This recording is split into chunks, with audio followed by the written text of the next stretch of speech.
سارے عشق محبت عشق محبت عشق محبت عشق محبت عشق محبت عشق محبت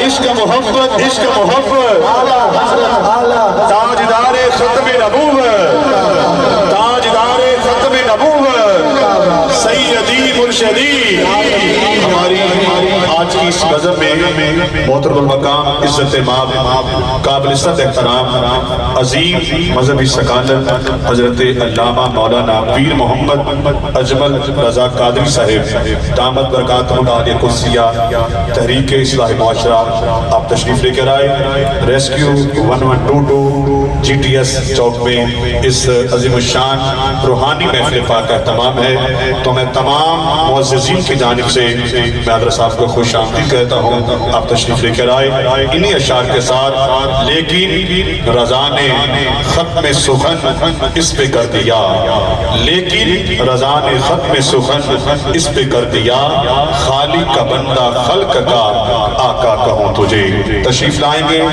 دعوت خطاب محترم حضرت علامہ مولانا جناب پیر محمد اجمل رضا قادری رضوی دامت برکاتہ عالیہ قدسیہ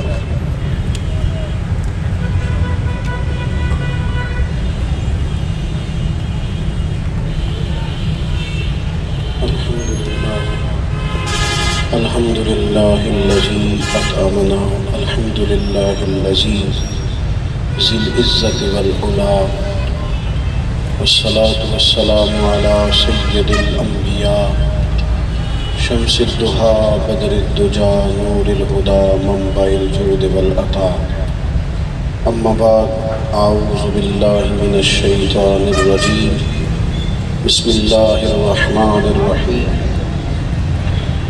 لقد جاءكم رسول من أنفسكم عزيز عليه ما عنتم حريص عليكم بالمؤمنين رؤوف رحيم صدق الله العظيم وصدق رسولنا بلاغ المبين ونحن على ذلك لمن الشاهدين والشاكرين والحمد لله رب العالمين ان اللہ وملائکتہ یصلون علی النبی یا ایہا الذین آمنوا صلوا علیہ وسلموا تسلیما اللہم صل علی سیدنا ومولانا محمد معدن الجود والکرم وآلہ وبارک وسلم سارے احباب ایک دفعہ درود شریف پڑھ لیجئے الصلاۃ والسلام علیک یا رسول اللہ وعلى آلك وأصحابك يا حبیب اللہ حمد و صلاة کے بعد فرمایا تمہیں میں سے تمہیں ایک رسول دیے ہیں عزیز علیہ ما عنتم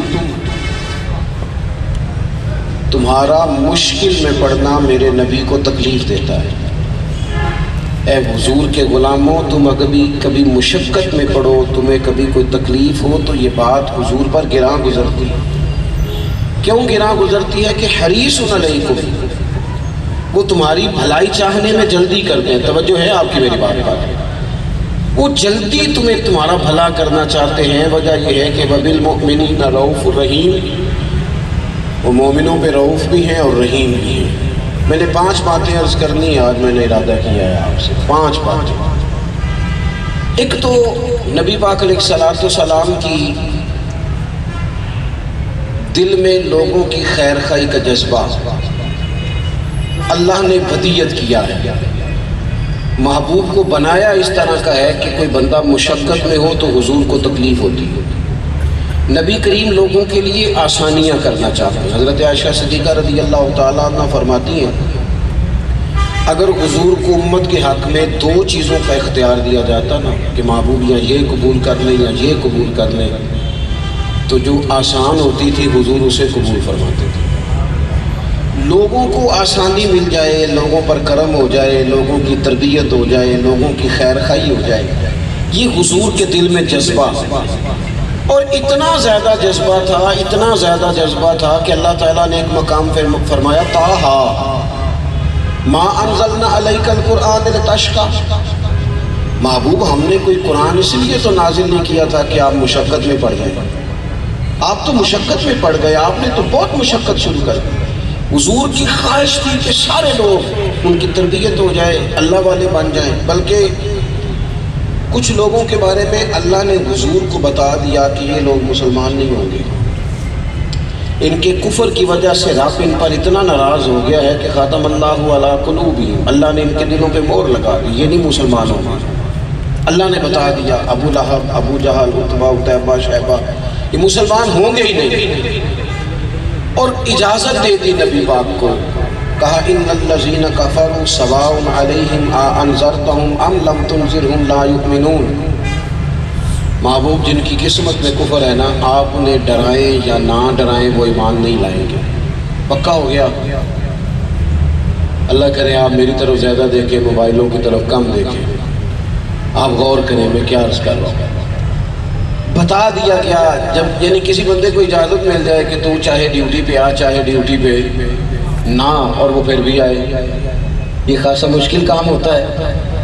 نبی کریم صلی اللہ تعالیٰ علیہ وسلم کو اختیار دیا گیا کہ آپ چاہے ڈرائیں چاہے نہ ڈرائیں، ان پر برابر ہے، یہ ایمان نہیں لائیں گے۔ جب صحابہ نے پوچھا حضور اب تو گنجائش مل گئی ہے، تو محبوب فرمانے لگے رب نے چونکہ روکا نہیں لہذا میں ڈراتا ہی رہوں گا، میں انہیں پیغام حق دیتا رہوں گا۔ ایک تو خیر خواہی کا جذبہ ہو، دوسری بات یہ عرض کرنی ہے کہ خیر خواہی یک طرفہ ہوتی ہے، دو طرفہ نہیں۔ نبی کریم علیہ السلام نے ہمیں بتایا ہے کہ یک طرفہ نیکی، نیکیاں تجارت نہیں ہوتی، نیکیاں سیاست نہیں ہوتی، تبلیغیں تجارت نہیں ہوتی کہ میں کروں گا پھر سامنے والا بھی کرے گا، میں نیکی کروں گا پھر وہ میرا شکریہ ادا کرے گا، میں نیکی کروں گا پھر وہ میرا احسان مند ہو جائے گا۔ نیکیاں تجارت نہیں ہوتی، نیکی یک طرفہ ہوتی ہے، اس لیے کہ اجر بندوں سے نہیں لینا، اجر اللہ تعالیٰ سے لینا ہے۔ لہٰذا کبھی بھی نیکی اگر کسی نے یہ سمجھ سے کی نا کہ سامنے والے کا رویہ میرے ساتھ ٹھیک ہو تو نیکی نہیں کر سکے گا۔ آپ دیکھ لیں رسول پاک کے اندر یک طرفہ نیکی کا جذبہ ہے۔ 10 دن حضور نے طائف میں قیام کیا، ایک بندے نے بھی کلمہ نہیں پڑھا، الٹا انہوں نے روڑے مارے۔ ہمارے ہاں بھی لوگ معاف کرتے ہیں، لیکن وہ والا بندہ معاف کرتا ہے جس کے پاس بدلہ لینے کی طاقت نہیں ہوتی۔ لیکن اگر ساری طاقتیں ہوں، فرشتہ قریب آ کے کھڑا ہو جائے کہ یا رسول اللہ اگر آپ حکم کریں تو ابھی 2 پہاڑوں کے درمیان رکھ کے مسل نہ دے ساری بستی کو، مسل نہ دے۔ حضرت زید بن حارثہ کہتے ہیں میں نے عرض کی حضور کرے دعا یہ سارے تباہ ہو جائیں، تو حضور نے ہاتھ اٹھائے، دعا کیا کیا؟ کہا اللہم اہد قومی فإنہم لا یعلمون، یا اللہ انہیں ہدایت دے دے، انہیں پتہ ہی نہیں یہ کیا کر رہے ہیں۔ عرض کی یا رسول اللہ صلی اللہ علیہ وسلم ایک بندے نے بھی کلمہ نہیں پڑھا اور آپ ابھی بھی ان کے لیے دعائیں کر رہے ہیں، تو یہ میرے نبی کی امید ہے۔ یہاں لوگ بڑی جلدی مایوس ہو جاتے ہیں، پیچھے ہٹ جاتے ہیں، کہتے ہیں جناب ہاتھ دھو بندے، اتنی تو رام کر لے آتی ہے۔ اس طرح کے تو لوگ مشورے دیتے ہیں، اس طرح کی تو لوگ کہانیاں سناتے ہیں، لوگوں نے تو اس بات کو بھی لطیفہ ہی سمجھ لیا، ہم سنجیدہ ہیں سامنے لوگ غیر سنجیدہ ہیں، ہم خیر کرتے ہیں سامنے والا سمجھنے کو تیار نہیں ہوتا۔ میرے نبی کریم علیہ السلام نے کس طرح کے اسباق دیے؟ جب عرض کی نا یا رسول اللہ صلی اللہ تعالیٰ علیہ وسلم حضور ایک نے بھی کلمہ نہیں پڑھا اور آپ پھر بھی، تو یہ حضور کی امید ہے، یہ ہم نے یاد رکھنی ہے۔ نبی کریم نے فرمایا اگر یہ نہیں نہ کلمہ پڑھتے تو میں پھر بھی ان کی ہلاکت کی دعا نہیں کروں گا، اس لیے کہ مجھے امید ہے اگر یہ کلمہ نہیں پڑھیں گے تو ان کی آنے والی نسلیں کلمہ پڑھ جائیں گے۔ تو یک طرفہ نیکی، حضرت عثمان غنی رضی اللہ تعالیٰ عنہ نے نا حضرت سیدہ عائشہ صدیقہ رضی اللہ تعالیٰ عنہ کو نا ایک کنیز دی تھی کہ گھر کے کام کاج آپ کے کر دے گی۔ تو آپ کی کنیز کہتی ہے کہ کام تو میں نے ان کے کرنے تھے، پر حضرت عائشہ اس طرح کرتی تھی کہ روٹیاں پکانے کھڑی ہوتی تو 2 روٹیاں میری بھی پکا دیتی، وہ کپڑے دھونے لگتی تو کہتی اماں لاؤ تمہارا بھی دوپٹہ دھوتا لو۔ میں خدمت کرنے آئی تھی، الٹا وہ میرے سارے کام کر دیتی۔ فرماتی ہیں ایک کام وہ مجھ سے لیتی تھی، وہ کیا تھا؟ جب کوئی دروازے پہ بھیک مانگنے آتا نا تو حضرت عائشہ صدیقہ رضی اللہ تعالیٰ عنہ مجھ سے فرماتی کہ جاؤ اسے کچھ دے آؤ۔ تو میں عرض کرتی کہ اماں جی یہ کام تو لوگ شوق سے کرتے ہیں، یہ آپ مجھ سے کراتی ہیں، یہ مجھے وجہ تو بتائیں۔ تو سیدہ عائشہ صدیقہ فرمانے لگی جب کوئی بندہ کسی کے ساتھ نیکی کرتا ہے، کچھ دیتا ہے، تو سامنے والا شکریہ ادا کرتا ہے، دعا دیتا ہے۔ میں چاہتی ہوں وہ شکریہ تیرا ادا کر جائے، دعا بھی تجھے دے جائے، میں نے جو اجر بھی لینا ہے اپنے رب کریم سے لینا ہے، میں شکریہ کا بھی کسی سے بدلہ نہیں لینا چاہتی، اللہ سے اجر لینا ہے۔ یک طرفہ نیکی کریں۔ تیسری بات، نیکیاں تسلسل سے ہوتی ہیں، موسمی نہیں ہوتی۔ نیکی کا موسم نہیں ہوتا کہ ہم نیکی صحت میں کریں گے اور بیماری میں نہیں کریں گے۔ ہم جب ہمارے پاس عہدہ ہوگا کوئی تو نیکی کریں گے، ورنہ نیکی نہیں کریں گے۔ ہمارے ہاں یہ ہوتا ہے کہ جب ہم نئے نئے کسی فیلڈ میں آتے ہیں تو جذبات زیادہ ہوتے ہیں۔ چھوٹے بچے سے پوچھتے ہیں بیٹے بڑے ہو کے کیا بنو گے، تو وہ صرف یہ نہیں کہتا میں نے ڈاکٹر بننا ہے، یہ نہیں کہتا، وہ کہتا میں نے ڈاکٹر بننا ہے اور لوگوں کی خدمت کرنا ہے۔ یہ دونوں لفظ استعمال کرتا ہے، ڈاکٹر بننا ہے اور میں نے اللہ کے بندوں کی خدمت۔ پھر وہ ڈاکٹر بن جاتا ہے، پھر وہ آ کے دیکھتا ہے کہ جس کو مفت دوائی دو وہ تو قدر ہی نہیں کرتا، پھر وہ دیکھتا ہے کہ یہ تو 10,000 والے فیس والی کی توجہ زیادہ کرتا ہے، پھر آہستہ آہستہ وہ سخت ہوتا ہے۔ پھر وہ بھی اس طرح کرتا ہے کہ پرائیویٹ کلینک بناتا ہے، پھر وہ باہر آدمی بٹھاتا ہے، پھر پرچیاں کٹتی ہیں، پھر اس کا جذبہ ٹھنڈا ہو جاتا ہے۔ کیوں؟ کہ اس نے لوگوں کو دیکھ کر اپنا رویہ بدلا، نیکی میں استقامت نہیں کر سکا۔ ایس ایچ او صاحب نئے نئے بھرتی ہوتے ہیں، ان کا خیال ہوتا ہے عدل کرنا ہے، انصاف کرنا ہے، ہر آدمی کی بات سننی ہے۔ پھر وہ کہتا ہے جناب دیکھو نا، لوگ تو جھوٹے پرچے کٹوا رہے ہیں، 3 لاکھ چوری ہوا 6 لاکھ لکھوا رہے ہیں۔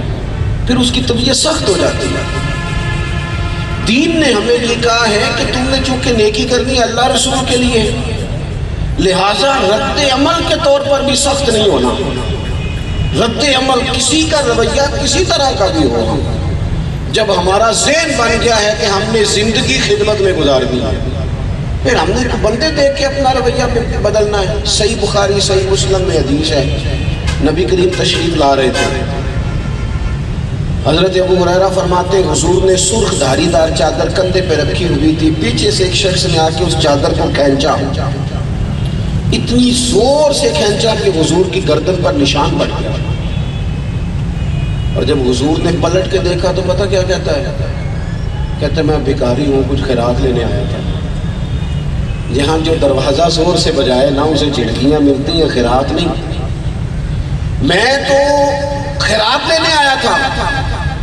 اب حدیث پاک میں لفظ کیا ہے؟ یہاں نہ اس طرح کے اچانک موقع پر تھپڑ ملتا ہے، خیرات نہیں ملتی، دھکے ملتے ہیں، لیکن حدیث میں لفظ یہ ہے فَالْتَفَتَ إِلَيْهِ فَضَحِكَ۔ جب حضور نے اس کی طرف دیکھا تو اللہ کے رسول نے مسکرانا شروع کر دیا، چونکہ ایک بندہ بیٹھا ہی خیرات دینے دینا ہی دینا ہے، کرم کرنا ہی کرنا ہے۔ تو نبی کریم علیہ السلام نے نا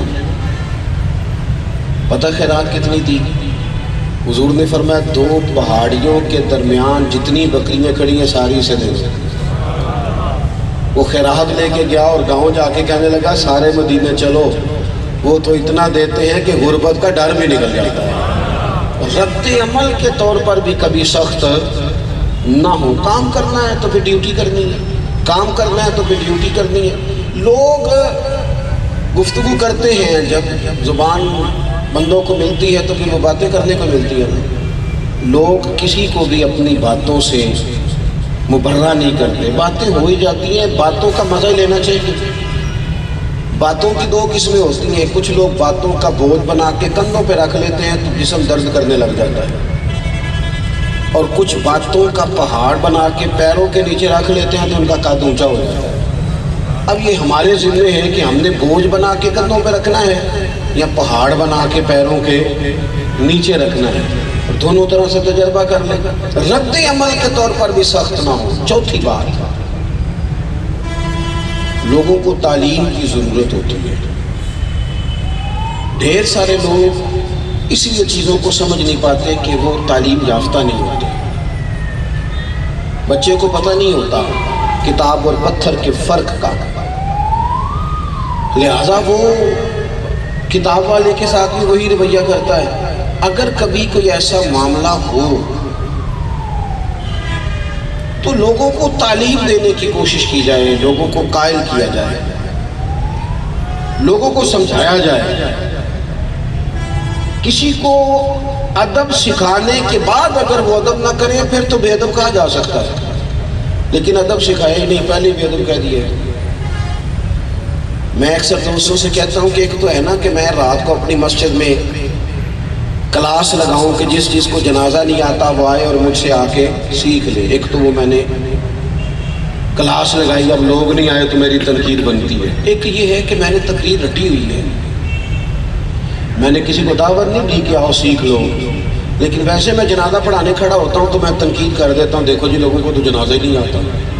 لیکن اگر کوئی مجھ سے پوچھ لے کہ آپ نے سکھایا کس دن تھا، جب تک ہم لوگوں کو ایجوکیٹ نہیں کرتے، تعلیم نہیں دیتے، اتنی دیر تک تنقید کا معنی کیا ہے؟ ہمارے یہاں یہ ہوتا ہے کہ ہم ایسے سادے آدمی کے ساتھ بھی بحث کر رہے ہوتے ہیں جو بیچارہ سادہ ہے، جسے پتہ ہی نہیں. آپ بچے کے ساتھ بحث کریں گے؟ ان لوگوں کو تو تعلیم دینے کی ضرورت ہے. نبی کریم علیہ السلام کی خدمت میں آ کے ایک شخص نے کچھ مانگا، حضور نے کچھ دیا. کچھ لوگ ایسے ہوتے ہیں جو معیار نہیں دیکھتے، مقدار دیکھتے ہیں. معیار ہوتا ہے. حضور کے دروازے سے اگر کسی کو ایک قطرہ ملے نا تو وہ کئی دریاؤں سے زیادہ ہوتا ہے. وہ دیکھ رہا تھا حجم تو مٹی کا زیادہ ہوتا ہے، سونے کا تھوڑا ہوتا ہے، پر قیمت سونے کی زیادہ ہوتی ہے. اس نے کہا یہ تو تھوڑی سی مقدار میں ملا ہے. وہ کہنے لگا معاذ اللہ ثم معاذ اللہ، نقل کفر نہ بادشاہ، میں تو بڑا کچھ سن کے آیا تھا، آپ نے دیا کیا ہے؟ کچھ لوگ اٹھے اس بے ادب کو ماریں گے. اللہ کے رسول نے فرمایا ذرا ٹھہر نہیں جاتے. حضور گھر لے گئے، جتنا دیا تھا اس سے ڈبل کر کے دیا. اس کی آنکھوں میں طلب اور تھی، حضور نے اور زیادہ دیا. طلب اور تھی تو نبی کریم نے اور زیادہ دیا. جب 3-4 گنا دیا تو کہنے لگا حضور بس کرے، میں نے تو ایسا سخی کہیں زندگی میں دیکھا ہی نہیں. اب تنگی داماں پہ نہ جاؤ اور بھی کچھ مانگ ہے، آج وہ مائل بہاتا اور بھی کچھ مانگ. اور اعلیٰ حضرت فرمانے لگے ادھر ادھر سے نہ مانگنا، رب رسول سے مانگنا. دنیا داروں سے مانگنے سے عزت کم ہوتی ہے. کون دیتا ہے دینے کو منہ چاہیے، دینے والا ہے سچا ہمارا نبی. اور میرے کریم سے اگر قطرہ کسی نے مانگا، دریا بہا دیے ہیں، دربے بہا دیے. اب وہ جب اس نے کہا نا بڑا دیتے ہیں تو حضور فرمانے لگے یہی بات باہر جا کے بھی کہہ دو گے؟ یا رسول اللہ کیوں؟ تو حضور فرمانے لگے جب تم نے کہا تھا نا نہیں دیتے تو بیچاروں کو تکلیف ہوئی تھی، جب تم کہو گے نا کریم بڑا دیتے ہیں تو خوش ہو جائیں گے. اس نے باہر آ کے کہہ دیا بھی مانا میں نے بھی بڑا دیکھا ہے، دنیا میں نے بھی بڑی دیکھی ہے، پر اتنا کریم میں نے کہیں نہیں دیکھا. صحابہ خوش ہو گئے. اب حضور نے ایک مثال بیان کی. نبی کریم فرمانے لگے اگر تم لوگ پہلے اسے مار دیتے تو یہ بے ادب چلا جاتا. اب دیکھو کہاں پہنچ گیا. نبی کریم علیہ السلام فرمانے لگے میری اور تمہاری مثال اس بندے کی ہے جس کی اونٹنی بھاگ گئی تھی، ناک سے نکیل نکل گئی تھی. بڑے لوگ جمع ہوئے اونٹنی کو پکڑنے کے لیے، کسی نے ڈنڈا اٹھایا، کسی نے نیزہ اٹھایا، کسی نے کچھ کیا، کسی کے قابو نہیں آتی تھی. اونٹنی زخمی تو ہو گئی پر قابو نہیں آتی تھی. اللہ کے پیارے رسول صلی اللہ تعالی علیہ وسلم فرماتے پھر نہ اس اونٹنی کا اپنا مالک آ گیا. اس نے آ کے لوگوں سے کہا پیچھے ہٹو، کتنی تکلیف دی تم نے میری اونٹنی کو، پیچھے ہٹ جاؤ. اس نے زمین سے تھوڑا سا چارہ اٹھایا، اونٹنی کو دکھایا، وہ دوڑی ہوئی آئی. اس نے اسے تھپکی دی، بغیر کسی کی مدد کے ناک میں نکیل ڈالی، اونٹنی پہ سوار ہوا اور جاتی دفعہ کہنے لگا ویسے ہی تم نے میرے جانور کو تکلیف دی، اونٹنی میری ہے، سنبھالنے کا طریقہ بھی مجھے ہی آتا ہے.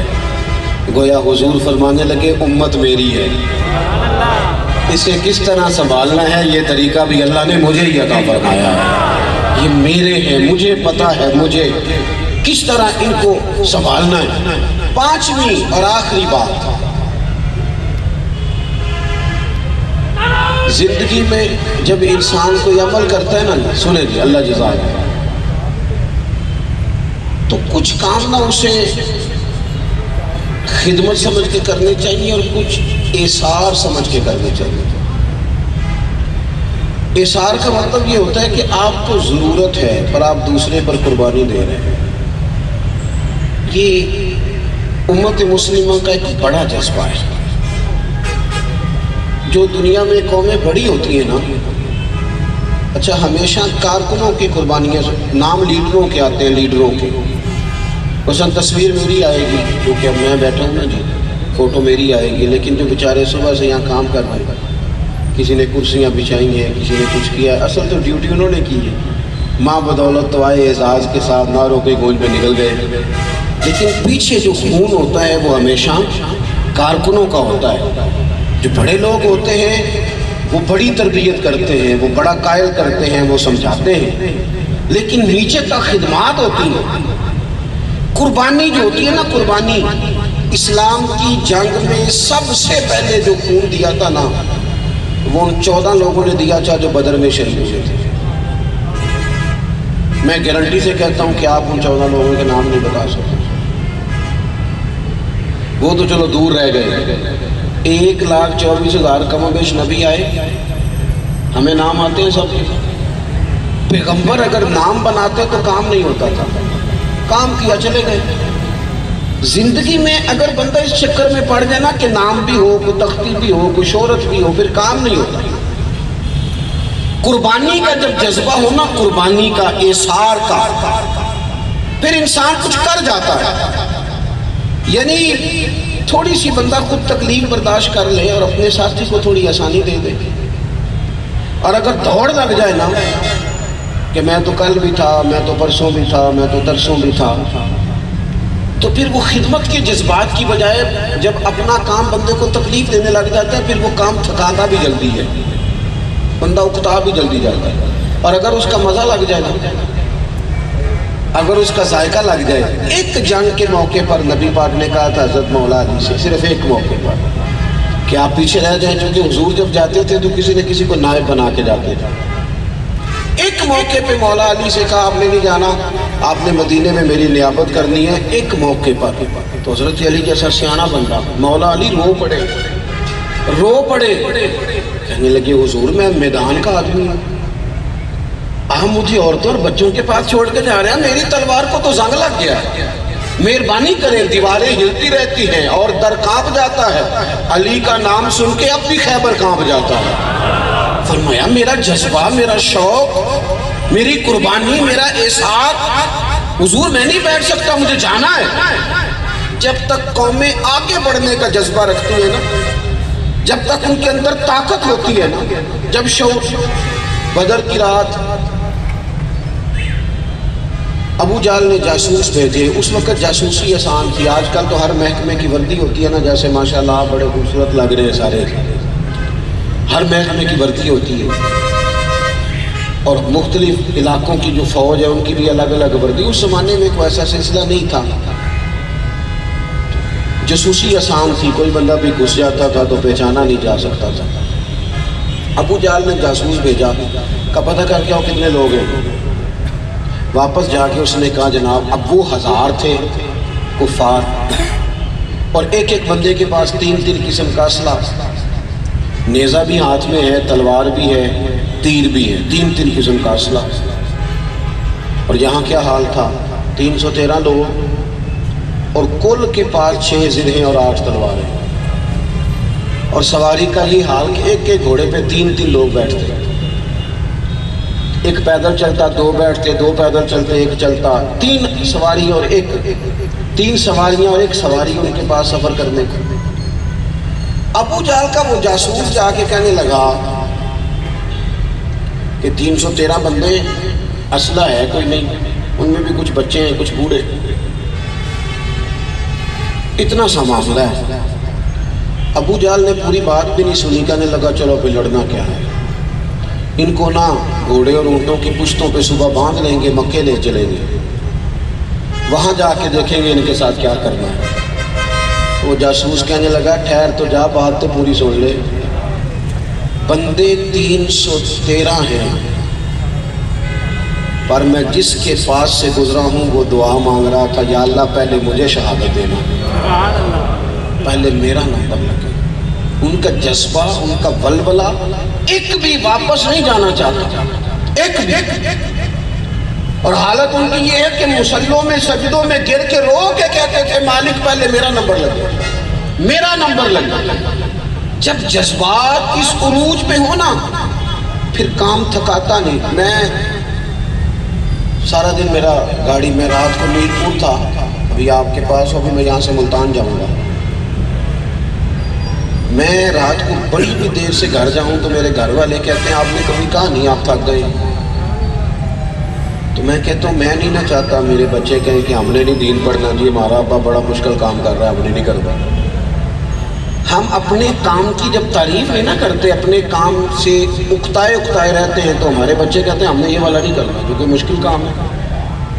اور میں نے کہا ان کو میرے ساتھ بھیجو، یہ دیکھیں کہ میرے لیے لوگوں کے دلوں میں محبت کتنی زیادہ ہے، آنکھوں میں شوق کتنا ہے، تاکہ ان کے اندر یہ شوق پیدا ہو۔ جب جذبات عروج میں ہونا، انسان شوق سے کام کرے، آگے بڑھ کے، یہ سارا میں نہیں کرنا ہے، پھر اسے مزہ آتا ہے۔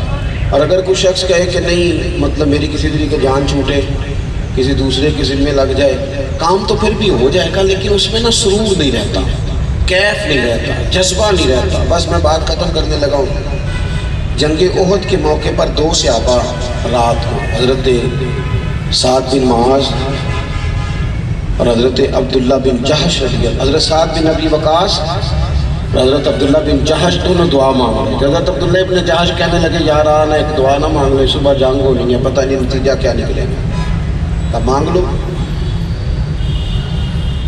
تو حضرت سعد بن ابی وقاص کہتے ہیں پہلے مجھے کہنے لگے حضرت عبداللہ کہ آپ دعا مانگو میں آمین کہتا ہوں۔ فرماتے میں نے ہاتھ اٹھائے، میں نے کہا یا اللہ صبح کسی سخت کافر سے میرا مقابلہ کرا، میں اس سے لڑوں وہ مجھ سے لڑے، پھر جب گتھم گتھا ہم ہونا تو جو سب سے تگڑا کافر ہو اسے میں ماروں۔ کہتے ہیں میں دعا مانگتا اور حضرت عبداللہ آمین کہتے رہے۔ فرماتے ہیں جب میری دعا ختم ہوئی تو انہوں نے دعا شروع کی، کہنے لگے اللہ صبح ہم تیرے محبوب علیہ السلام کی قیادت میں لڑیں گے، سخت کافر سے مقابلہ کرانا، تو مجھے میری طرف دوڑے میں اس کی طرف دوڑوں، مجھ پہ حملہ کرے میں اس پہ، کہتے ہیں وہ دعا کرتے رہے میں آمین کہتا رہا۔ پھر اچانک دعا نیا رخ اختیار کر دی، حضور کے صحابی دعا مانگتے کہتے ہیں اللہ پھر نہ وہ مجھ پہ غلبہ کر دے، پھر میں گر جاؤں گا،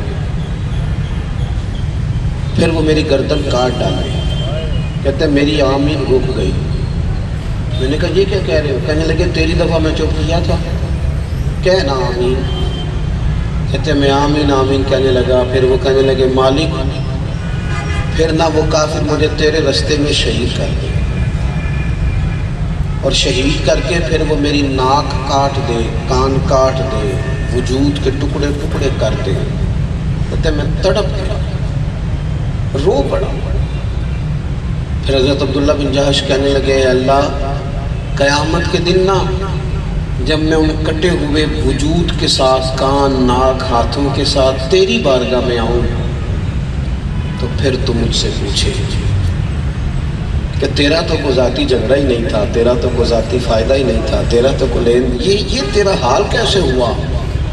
تو پھر میں وہاں کہوں مالک یہ تیرے لیے کیا، تیرے دین کے لیے کیا، تیرے رسول کے لیے کیا، تیرے لیے۔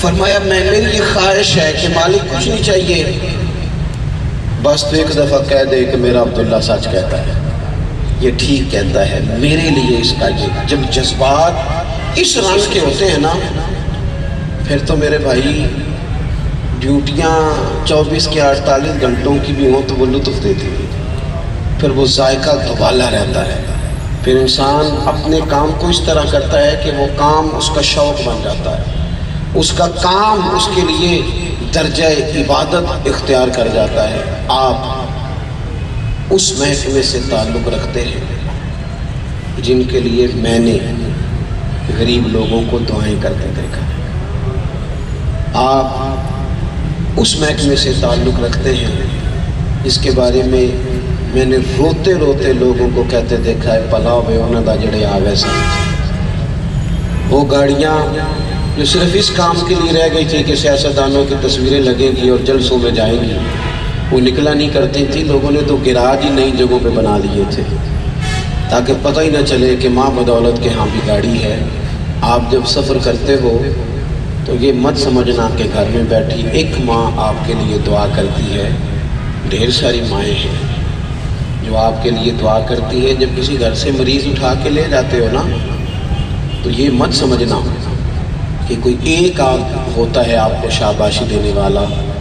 اس گھر میں کئی بوڑھے ایسے ہوتے ہیں جو رو رہے ہوتے ہیں اور کہتے ہیں اللہ بھلا کرے ان لوگوں کا، جو رات کے اس پہر میں اس حال میں آئے اور اس درد کے موسم میں ہمارا درد بانٹ کے چلے گئے۔ قیامت کے دن کچھ لوگوں کو صرف اس لیے چھوڑ دیا جائے گا کہ تجھے تو پتہ ہی نہیں، وہ فلاں کے ساتھ نیکی کر کے تو بھول بھی گیا تھا، تیرا رب راضی بھی ہو گیا تھا۔ اپنے کام کا حسن دیکھے کتنا ہے، آپ دیکھیں اس کام کا اعزاز کتنا زیادہ ہے۔ کچھ ایسے محکمے اس وطن میں پائے جاتے ہیں جن کے بارے میں جس جگہ بھی بیٹھ کر بات ہوتی ہے مثبت ہی ہوتی ہے، خیر کی ہوتی ہے۔ جب ہم اپنا منصب سمجھیں گے نا بھلا ہم سے لوگ توقع کیا کرتے ہیں، تو پھر ہمارا جذبہ تازہ رہے گا، پھر ہمارا ذوق بہت اونچا رہے گا۔ میں ایک دینی تعارف رکھتا ہوں، صبح سے شام تک سفر کرتا ہوں، سینکڑوں طلباء ہمارے ادارے میں پڑھتے ہیں، لیکن میں ذمہ داری سے آپ کو یہ بات عرض کرتا ہوں کہ ہم لوگ آپ کے لیے دعا کرتے ہیں، ہم دعا کرتے رہتے ہیں۔ وہ جوان جو ہماری سرحدوں پہ رہتے ہیں، وہ جوان جو سڑکوں پہ رہتے ہیں، ساری دنیا اگر عید مناتی ہے اور ہم جب عید کی نماز پڑھ کے نکلتے ہیں تو دو سپاہی جو ہماری حفاظت کو کھڑے ہوتے ہیں، آپ کا کیا خیال ہے؟ ہمارے دل میں خیال نہیں آتا کہ ان کے بھی بچے ہیں؟ ہمارے دلوں میں یہ خیال نہیں آتا کہ ان کی اماں بھی کہتی ہے آج تو عید پہ گھر ہوتا؟ لیکن پھر خیال ہوتا ہے کہ یہ ایک اماں کے بیٹے نہیں، یہ قوم کے بیٹے ہیں۔ ان کے کندھوں پر چند بیٹیوں کا بوجھ نہیں، قوم کی بیٹیوں کا بوجھ ہے۔ یہ صرف ایک گھر میں خود غرضی کی زندگی نہیں جیتے، یہ وطن کو گھر جانتے ہیں، یہ اسلام کو گھر جانتے ہیں۔ اور اقبال کہنے لگے تیری تنخواہ تھوڑی بھی ہو، جیب پتلی بھی ہو، تو پھر بھی یاد رکھنا بازو تیرا توحید کی قوت سے کبھی ہے، اسلام تیرا دیس ہے، کیونکہ تو مصطفی ہے۔ اور کہنے لگے پلٹنا جھپٹنا، جھپٹ کر پلٹنا، لہو گرم رکھنے کا ہے ایک بہانہ۔ دعا ہے اللہ کی بارگاہ میں کہ اللہ تبارک و تعالی آپ کو اور مجھے، ہم سب کو خدمت کے جذبوں میں اخلاص عطا کرے اور ہمارا یہاں جمع ہونا قبول فرمائے۔ آخر دعوانا الحمدللہ، اللہم صلی علی سیدنا محمد معدن الجود والکرم وآلہ وصحبہ وبارک وسلم۔ اے اللہ ہماری اس حاضری کو قبول فرما، ہمارے گناہ معاف کر دے، ہمارے گناہ معاف کر دے، ہمارے گناہ معاف کر دے، ہماری غلطیوں سے درگزر فرما، ہمارے حال پہ رحمت کی نظر فرما، امت کی خیر فرما، عالم اسلام کی خیر فرما، کشمیر، فلسطین، برما، مصر کے مسلمانوں پر، شام کے مسلمانوں پر فضل فرما۔ اے اللہ میرے وطن عزیز کے جن علاقوں میں سیلاب آیا ہے ان کی غیبی امداد فرما۔ 2 مہینے سے لوگ جھونپڑیوں میں ہیں، مالک غیبی خزانوں سے مدد فرما۔ جتنے جوان اس ملت پر نثار ہو گئے ان کی شہادتوں کو قبولیت کے درجے عطا فرما۔ جو صبح سے شام تک، شام سے صبح تک خدمت میں مصروف ہیں ان کی جوانیوں کی حفاظت فرما، انہیں قوتیں اور ہمتیں عطا فرما، طاقتیں اور نعمتیں عطا فرما، دنیا اور آخرت میں سعادت مندیاں عطا فرما، فیروز بختیاں عطا فرما، جذبوں کو وضو عطا فرما، ہمارا خاتمہ ایمان پہ فرمانا، قیامت کے دن ہمیں بغیر حساب کے اپنے فضل سے درگزر والوں میں شامل فرمانا۔ اللہ تعالی ہماری پردہ پوشی فرما، ہمارے گھروں میں جو پریشانیاں ہیں وہ دور کر دے، آزمائشیں دور کر دے، ہمارے حال پہ رحمت فرما دے۔ اللہم انا نسألک العفو والعافیۃ فی الدین والدنیا والآخرہ رب اغفر وارحم وانت خیر الراحمین وصلی اللہ تعالی علی حبیبہ سیدنا محمد۔ الصلاۃ والسلام علیکہ یا سیدی یا رسول اللہ وعلی آلہ و صحابہ یا حبیب اللہ۔ احباب تشریف رکھیں، میں ملتمس ہوں ریسکیو 1122 ایمرجنسی آفیسر جناب غلام شبیر صاحب، آپ تشریف لے کر آئیں گے اور